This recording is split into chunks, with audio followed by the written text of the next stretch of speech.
नमस्कार बच्चों, स्वागत है आपका हमारे YouTube चैनल में। तो आज के इस वीडियो में हम पढ़ेंगे लेसन नंबर 7 रहस्य। इसको लिखा किसने है? हरि कृष्ण देवसरे ने लिखा है। इनका जन्म हुआ था 1940 नागौद मध्य प्रदेश में और इनकी मृत्यु हुई थी 14 नवंबर 2013 में।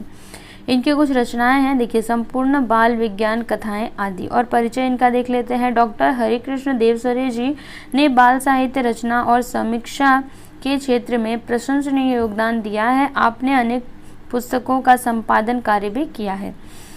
अब इस कहानी से रिलेटेड जो भी है पढ़ लेते हैं हम। प्रस्तुत कहानी के माध्यम से लेखक ने बच्चों को अंधविश्वासों से दूर रहते हुए वैज्ञानिक दृष्टिकोण को अपनाने के लिए प्रेरित किया है। मतलब ये जो कहानी है अभी हम जो पढ़ने वाले हैं, इसके माध्यम से लेखक ने क्या समझाने की कोशिश की है? जो अंधविश्वास है, ठीक है, अंधविश्वास से दूर रहने की बात की है कि हमें क्या करना चाहिए? वैज्ञानिक दृष्टिकोण अपनाना चाहिए। ठीक है, तो चलिए हम इस पाठ को पढ़ते हैं और फिर समझते हैं। तो देखिए बच्चों, यहाँ पर क्या दिया है? अंधेरी रात थी, चारों ओर सन्नाटा था, हाथ फैलाए न सूझता था। कभी कभी कुत्तों के भौंकने की आवाज़ सुनाई पड़ती थी। आधी रात बीत चुकी थी। मामा जी के घर से कुछ दूरी पर सामने हवेली थी। हवेली में उजाला था। आर्यन खेतों को सरपट पार करता हुआ उस ओर अकेले बढ़ रहा था। उस हवेली में आधी रात के बाद कल भी ऐसा ही उजाला देखा था। मामा जी ने पहले ही आर्यन से कह दिया था, उधर हवेली की ओर जाने की जरूरत नहीं है, वह हवेली भूतों का डेरा है। आर्यन मन ही मन मुस्काने लगा। वह जानता था कि भूत वूत कुछ नहीं होते, यह कपोल कल्पना है। कक्षा में विज्ञान के शिक्षक ने वैज्ञानिक दृष्टिकोण अच्छी तरह समझाया था। रहस्य का पता लगाने के लिए उसने मन में ठान लिया। देखिए क्या होता है कि अंधेरी रात थी, चारों ओर क्या था? सन्नाटा था और हाथ फैलाए न सूझता था। मतलब कैसा? डर लगता था। डर लगता है तो कैसे हम अपने हाथ को क्या करते हैं? ऐसे बांध लेते हैं ना। तो यहाँ पे क्या लिखा है कि हाथ फैलाए न सूझता था और कभी कभी कुत्तों के भौंकने की आवाज़ भी सुनाई पड़ती थी। आधी रात बीत चुकी थी, ठीक है। और मामा जी के घर से कुछ दूरी पे क्या थी? एक हवेली थी, ठीक है। उनके घर के सामने ही कुछ दूरी पर एक हवेली थी। हवेली में क्या था? उजाला था।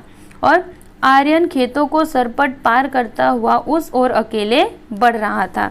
उसके बाद देखिए, उस हवेली में आधी रात के बाद कल भी ऐसा ही उजाला देखा था। फिर मामा जी ने पहले ही आर्यन से कह दिया था। क्या कहा था? कि उधर हवेली की ओर जाने की बिल्कुल भी ज़रूरत नहीं है, वह हवेली क्या है? भूतों का डेरा है। और आर्यन मन ही मन क्या करने लगा? मुस्कुराने लगा, हंसने लगा। वह जानता था कि भूत वूत कुछ भी नहीं होते हैं, यह क्या है? यह बस एक कल्पना है। कक्षा में जो विज्ञान के शिक्षक थे उन्होंने भी बताया था। क्या बताया था? उन्होंने वैज्ञानिक दृष्टिकोण को अच्छी तरह से समझा दिया था, ठीक है। और आर्यन ने मन में ही ठान लिया कि मुझे क्या करना है? रहस्य का पता लगाना है, ठीक है। मामा जी ने कहा था, इस हवेली में पिछले 10-15 सालों से कोई नहीं रहता। पहले उसमें एक जमींदार का परिवार रहता था। अब जमींदार का परिवार खत्म हो गया है। उस तरफ कोई आता जाता नहीं। एक बार घीसू उधर गया था, बेचारे का बुरा हाल हुआ था। 3 महीने तक खाट पकड़े रहा। देखिए मामा जी ने क्या कहा था कि इस हवेली में पिछले 10-15 सालों से कोई भी नहीं रहता और पहले उसमें एक जमींदार का परिवार रहता था। लेकिन जब जमींदार का परिवार खत्म हो गया, मतलब जब से जो जमींदार का परिवार है वो खत्म हो गया है, उसके बाद उस तरफ कोई भी आता जाता नहीं है। एक बार घीसू कोई आदमी है जो गया था उधर, तो उसका इतना बुरा हाल हुआ था कि वो 3 महीने तक तो खाट ही पकड़े रहा, मतलब खाट पर ही पड़े रहा। वो बहुत ही बीमार रहा, ठीक है। आर्यन करवटें बदलता रहा। आधी रात को उठकर छत से उसने हवेली को फिर से देखा। वहां रोशनी थी। गर्मी की छुट्टियां बिताने के लिए वह मामा जी के घर आया था। यह एक समृद्ध गांव है। मामा जी के पास एक विदेशी डिजिटल कैमरा भी है, यह बात आर्यन को मालूम थी। मामा जी की एक लड़की थी, उसका नाम था कनिष्का। आर्यन ने कनिष्का से कुछ सलाह मशविरा किया। दोनों बहादुर थे। अगला कदम उठाने के लिए उन्होंने कमर कस ली। देखिए क्या होता है, जो आर्यन था वह करवटें बदलता रहा, मतलब सारी रात वो सोया नहीं। वो यही सोच रहा था कि कैसे ये जो रहस्य है ना, इससे पर्दा उठाया जाए। तो आधी रात को उठकर क्या देखा उसने, और फिर से छत से ना हवेली की तरफ देखा। वहां पर क्या थी, रोशनी थी। और ये जो आर्यन है ये गर्मी की छुट्टियां बिताने कहाँ पर आया था, मामा जी के घर पर आया था। यह क्या है, यह एक समृद्ध गांव है और मामा जी के पास क्या था, एक विदेशी डिजिटल कैमरा भी है। ये बात किसको मालूम थी, आर्यन को मालूम थी। और मामा जी की एक लड़की थी, उसका क्या नाम था, कनिष्का। तो आर्यन ने कनिष्का से क्या किया, कुछ सलाह मशविरा किया, मतलब दोनों ने एक दूसरे से बातें की। किसी सलाह मशविरा मतलब कोई भी अगर बात होती है तो उस पर किसी की राय लेना, ठीक है। और दोनों बहादुर थे, आर्यन और कनिष्का दोनों क्या थे, बहादुर थे। और अगला कदम उठाने के लिए उन्होंने कमर कस ली। कमर कस ली ये क्या है, ये एक मुहावरा है। कमर कस ली मतलब तैयार होना, ठीक है। तो अगला कदम उठाने के लिए वो दोनों क्या थे, तैयार थे। अगली सुबह उसने मामा जी से कैमरा मांग लिया। मामी जी को साथ बैठाकर मामा जी का फोटो लिया। फिर मामा मामी और कनिष्का के भी फोटो खींचे। कनिष्का ने मामा मामी के साथ आर्यन के भी फोटो खींचे। देखिए क्या होता है कि अगली सुबह उसने क्या किया, मामा जी से कैमरा मांग लिया और फिर उसने मामी और मामा दोनों का फोटो खींचा। उसके बाद फिर मामा मामी और कनिष्का इनके भी फोटो खींचे और फिर कनिष्का ने क्या किया, मामा मामी और आर्यन का फोटो खींचा, मतलब सभी को साथ में बिठाकर उनका क्या किया, फोटो खींचा। उसके बाद मामा मामी जी बहुत खुश थे। मामी जी ने कैमरे की तारीफ के पुल बांधते हुए कहा, रात में मामूली रोशनी में बिना फ्लैश गन के भी यह तस्वीर खींच लेता है। देखिए जो मामी थी उन्होंने क्या बोला, कैमरे की बहुत तारीफ की और फिर उन्होंने बोला कि ये रात में क्या करता है, मामूली रोशनी में, मतलब अगर छोटी मोटी रोशनी होती है तो भी यह क्या करता है, तस्वीर खींच लेता है। कमाल का लेंस लगा है इसमें। आर्यन ने कैमरा अपने पास रख लिया था और फिर उन्होंने क्या कहा कि इसमें लेंस कैसा लगा है, कमाल का लगा है। आर्यन ने क्या किया था, अपने पास वो कैमरा रख लिया था, ठीक है। कैमरा पाकर आर्यन और कनिष्का बहुत प्रसन्न थे। वे दोनों रात होने का इंतजार करने लगे। रहस्य का पता लगाने का यह अच्छा अवसर था। देखिए कैमरा पाकर के जो आर्यन और कनिष्का थे वो बहुत ही प्रसन्न, मतलब बहुत ही खुश थे और वे दोनों रात होने का इंतजार करने लगे, ठीक है। रहस्य का पता लगाने का यह बहुत ही अच्छा अवसर था, क्योंकि वो जाते और फिर कुछ ऐसा मिलता तो वो क्या करते, कैमरे में उसका फोटो खींच करके लाते। तो चलिए पढ़ते हैं। अंधेरा होते ही दोनों घर से निकल पड़े। जब अंधेरा हुआ तो दोनों क्या हुए, घर से निकल पड़े। हवेली सामने थी। अंदर से हंसी और कह-कहों की आवाजें सुनाई पड़ रही थी। आर्यन और कनिष्का ने पहले चारों ओर ध्यान से देखा, कहीं कोई खतरा नहीं था। वे दबे पांव हवेली में चले गए। बीचों बीच एक बड़ा कमरा था। उसका दरवाजा अंदर से बंद था, खिड़कियां नीचे से बंद थी लेकिन ऊपर से खुली थी। देखिए क्या होता है, जब अंधेरा हुआ तो दोनों रात में ही क्या हुए, उसी टाइम पे अंधेरा हुआ तभी वो निकल पड़े और हवेली क्या थी, उनके घर के सामने ही थी, थोड़ी दूरी पर। जब उन्होंने मतलब जब वो वहाँ पे पहुँच गए तो क्या देखते हैं कि अंदर से हंसी और कह-कहों की आवाज़ें सुनाई पड़ रही थी। आर्यन और कनिष्का ने पहले चारों ओर ध्यान से देखा कि कहीं कोई खतरा तो नहीं है। उसके बाद वो दबे पांव मतलब धीरे धीरे करके हवेली में चले गए और बीचों बीच एक बड़ा कमरा था, मतलब हवेली के बीचों बीच क्या था, एक बड़ा सा कमरा था जिसमें उसका दरवाजा तो क्या था, पहले से ही बंद था और उसकी खिड़कियां भी जो थी ना वो क्या थी, बंद थी, लेकिन वो नीचे से बंद थी और ऊपर से खुली हुई थी। तब देखिए क्या होता है, बड़ी सावधानी से आर्यन ने अंदर झांककर देखा। हट्टे कट्टे मोटे तगड़े बड़ी बड़ी मूंछों वाले कई लोग पगड़ी बांधे बैठे थे। मतलब जब आर्यन ने बड़ी ही सावधानी से अंदर झांक करके देखा तो क्या देखता है कि हट्टे कट्टे मोटे तगड़े बड़ी बड़ी मूंछों वाले कई लोग पगड़ी बांधे हुए बैठे थे और उनके साथ कमीज और पैंट पहने हुए भी कुछ लोग थे। उनकी आंखों से आग बरस रही थी, मतलब उनकी आंखें कैसी थी, लाल लाल थी। सबके चेहरे कैसे थे, डरावने थे। उस समय वे खाने में मस्त थे। कोई हड्डी चबा रहा था तो कोई रोटियां तोड़ तोड़ कर मुंह में डाल रहा था। आर्यन ने उन्हें ध्यान से देखा। उनके गले में कारतूसों की पेटी लटक रही थी। बंदूकें और तलवारें भी रखी थी। कुछ लोग लुढ़के हुए पड़े थे। लुढ़के हुए मतलब कुछ लोग ऐसे ही खा करके उधर ही सोए हुए पड़े थे, ठीक है। आर्यन ने इशारा किया। कनिष्का ने बड़ी सावधानी से कैमरा निकाला और गैस बत्तियों की रोशनी इतनी तेज थी कि बड़ी आसानी से फोटो लिया जा सकता था। बस उसने फटाफट कई फोटो खींचे और वे घर की ओर चल पड़े। देखिए क्या होता है, जब आर्यन ने ये सारी चीज़ें देखी तो फिर उसने कनिष्का को क्या किया, इशारा किया। तो कनिष्का ने बड़ी सावधानी से कैमरा निकाला और फिर उनके फ़ोटो खींच लिए और फ़ोटो खींचने के बाद वे अपने घर की तरफ चल पड़े। अगले दिन सवेरे सवेरे आर्यन ने साइकिल उठाई और नारायणपुर की ओर चल पड़ा। वहाँ फोटोग्राफर की एक दुकान थी।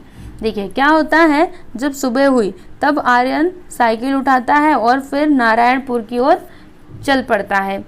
क्यों जाता है वहाँ पर? क्योंकि वहाँ पर ना फोटोग्राफर की एक दुकान थी। सभी फोटो तैयार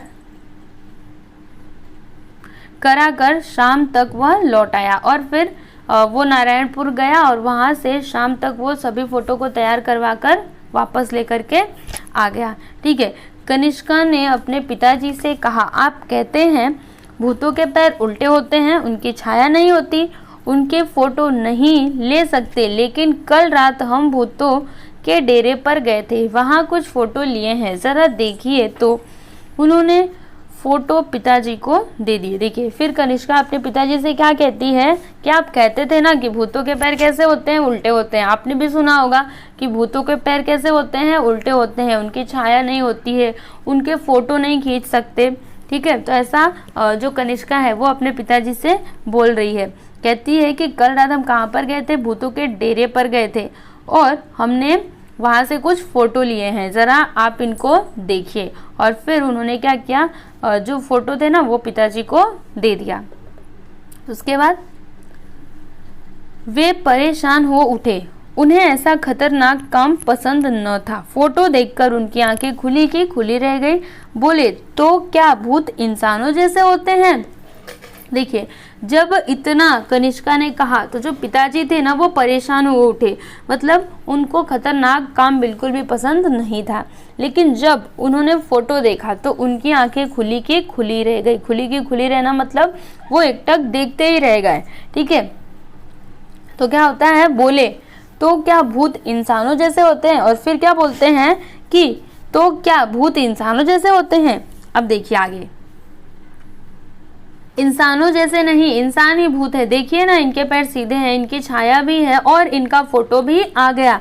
असल में भूत भूत की अफवाह है, कोई हवेली की तरफ न जाए, उनका रहस्य न खुले, इसलिए उन्होंने भूत होने की अफवाह फैलाई है। यदि लोगों का आना जाना रहता तो ये लोग वहाँ अपना क्रियाकलाप कैसे चलाते। फिर कुछ रुककर बोला, आप मेरे साथ थाने चलेंगे, मुझे इस मामले में बहुत गड़बड़ लगती है, आर्यन ने कहा। देखिए आर्यन क्या कहता है कि इंसानों जैसे नहीं, इंसान ही क्या है, भूत हैं। देखिए ना, इनके पैर कैसे हैं, सीधे हैं, इनकी छाया भी है और इनका फोटो भी आ गया। असल में क्या होता है कि ये क्या है, भूत भूत की अफवाह है, मतलब भूत वूत कुछ भी नहीं होता है, कोई हवेली की तरफ ना जाए, इसलिए क्या किया गया है, अफवाह फैलाई गई है। ठीक है। और अगर लोग उधर से आते जाते रहते तो फिर ये जो भी ये लोग हैं जो अभी हवेली में रह रहे हैं वो वहाँ पे कैसे रह पाते। ठीक है। फिर कुछ रुक करके क्या बोला कि आप मेरे साथ थाने चलेंगे, मुझे इस मामले में बहुत गड़बड़ लगती है। ऐसा किसने कहा, आर्यन ने कहा।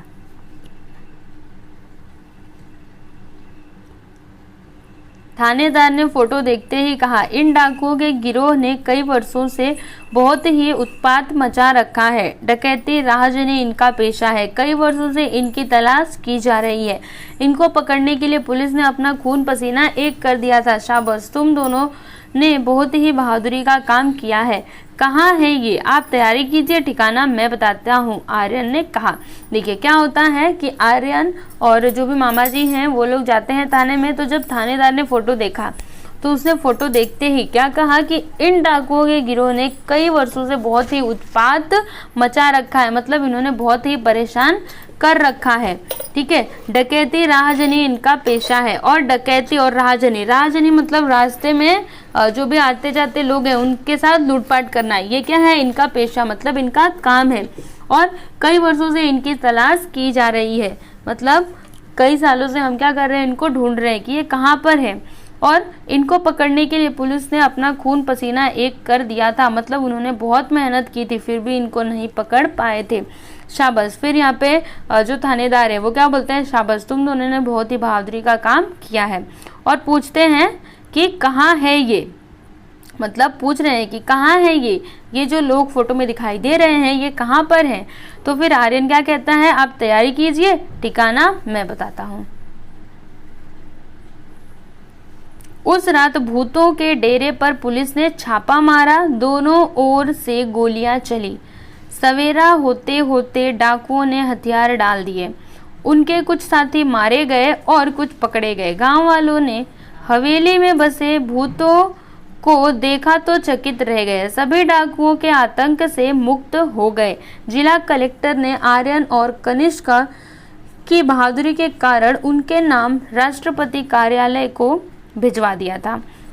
देखिए क्या होता है कि उस रात भूतों के डेरे पर पुलिस ने क्या किया, छापा मारा, दोनों ओर से गोलियां चली और सवेरा होते होते डाकुओं ने क्या किया, हथियार डाल दिए, उनके कुछ साथी मारे गए और कुछ पकड़े गए। गांव वालों ने हवेली में बसे भूतों को देखा तो चकित रह गए और सभी लोग डाकुओं के आतंक से क्या हो गए, मुक्त हो गए, क्योंकि सभी डाकू क्या किए, पकड़े गए ना, इसलिए वो सभी क्या हुए, जो भी गांव वाले थे या फिर जो भी लोग थे जिनको ये डाकू परेशान करते थे वो इनके आतंक से मुक्त हो गए। जिला कलेक्टर ने आर्यन और कनिष्का की बहादुरी के कारण उनके नाम राष्ट्रपति कार्यालय को भिजवा दिया था। ठीक है, मिलता है ना वीरता पुरस्कार बच्चों को। तो इन दोनों का नाम जो जिला कलेक्टर थे उन्होंने राष्ट्रपति कार्यालय को भिजवा दिया था। और आने वाले गणतंत्र दिवस पर महामहिम राष्ट्रपति के हाथों उनको वीरता पुरस्कार से सम्मानित किया जाने वाला है।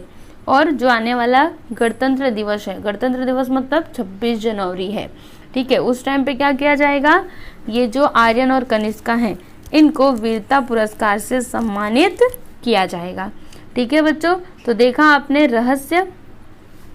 ये कहानी हमें क्या सिखाती है कि कभी भी हमें अंधविश्वास पर विश्वास नहीं करना चाहिए। ठीक है, आपको वैज्ञानिक दृष्टिकोण अपनाना चाहिए। अब यहाँ पर शब्द वाटिका देख लेते हैं। देखिए, सन्नाटा मतलब नीरव शांति, सलाह मशविरा मतलब परामर्श, बीचों बीच मध्य भाग में, उत्पात उधम उपद्रव, डकैती मतलब लूटपाट, राहजनी रास्ते में लूटपाट, आतंक मतलब दहशत भय। मुहावरे हैं यहाँ पर, खाट पकड़ना बीमार होना, करवटे बदलना बेचैन रहना, कमर कसना दृढ़ संकल्प करना, तारीफ के पुल बांधना मतलब प्रशंसा करना, आंखें खुली की खुली रहना चकित रह जाना, और खून पसीना एक करना कड़ी मेहनत करना, हथियार डालना मतलब आत्मसमर्पण करना। ठीक है बच्चों, तो यहाँ पर हमने रहस्य पाठ कंप्लीट किया। चलिए अब हम मिलते हैं अगले वीडियो में, तब तक के लिए नमस्कार।